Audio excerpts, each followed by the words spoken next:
ایک وقت تھا جب حضرت ایوب علیہ السلام اللہ کی بے شمار نعمتوں میں گھرے ہوئے تھے۔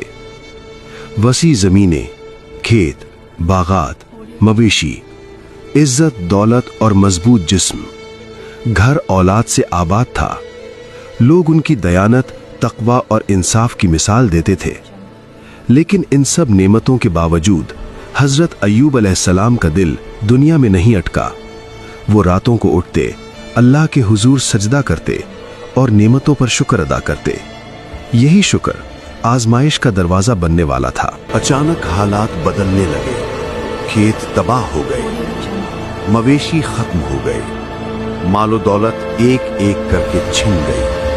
لوگ حیران تھے، کچھ نے سوال کیے، لیکن حضرت ایوب علیہ السلام نے کچھ نہ کہا۔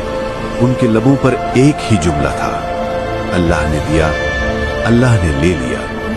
پھر ایک اور صدمہ آیا، اولاد جو آنکھوں کا نور تھی، اللہ نے واپس لے لی۔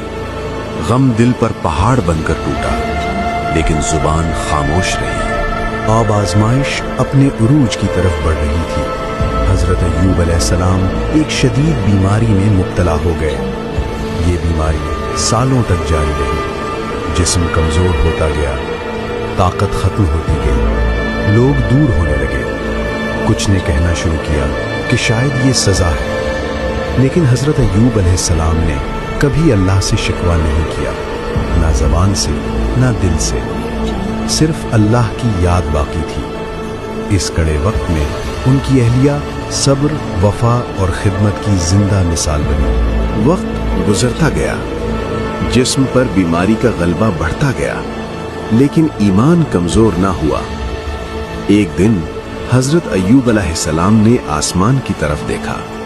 کوئی شکایت نہیں، کوئی مطالبہ نہیں، صرف عاجزی سے کہا، اے میرے رب، مجھے تکلیف پہنچی ہے اور تو سب سے زیادہ رحم کرنے والا ہے۔ سورہ الانبیاء۔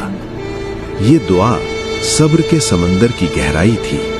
اسی لمحے اللہ کی رحمت متوجہ ہوئی، وحی آئی، اپنا پاؤں زمین پر مارو، یہ ٹھنڈا پانی ہے نہانے اور پینے کے لیے۔ حضرت ایوب نے حکم پر عمل کیا، پانی بہا، بیماری جاتی رہی، جسم تندرست ہو گیا۔ اللہ نے صحت واپس لوٹا دی، اہل و عیال عطا کیے اور نعمتوں کو پہلے سے بڑھا دیا۔ یہ اعلان تھا کہ صبر کبھی ضائع نہیں جاتا۔ حضرت ایوب علیہ السلام کا واقعہ ہمیں سکھاتا ہے کہ آزمائش ایمان کا دشمن نہیں بلکہ اس کا امتحان ہے۔ آج کے انسان کو بھی بیماری، نقصان، تنہائی کا سامنا ہے، لیکن سوال یہ ہے کہ کیا ہم بھی صبر کو اپنا ہتھیار بنا سکتے ہیں؟ یہ کہانی ہمیں یاد دلاتی ہے کہ اللہ کی رحمت دیر سے صحیح لیکن ضرور آتی ہے، بس شرط یہ ہے کہ بندہ شکوہ نہیں، صرف یقین رکھے۔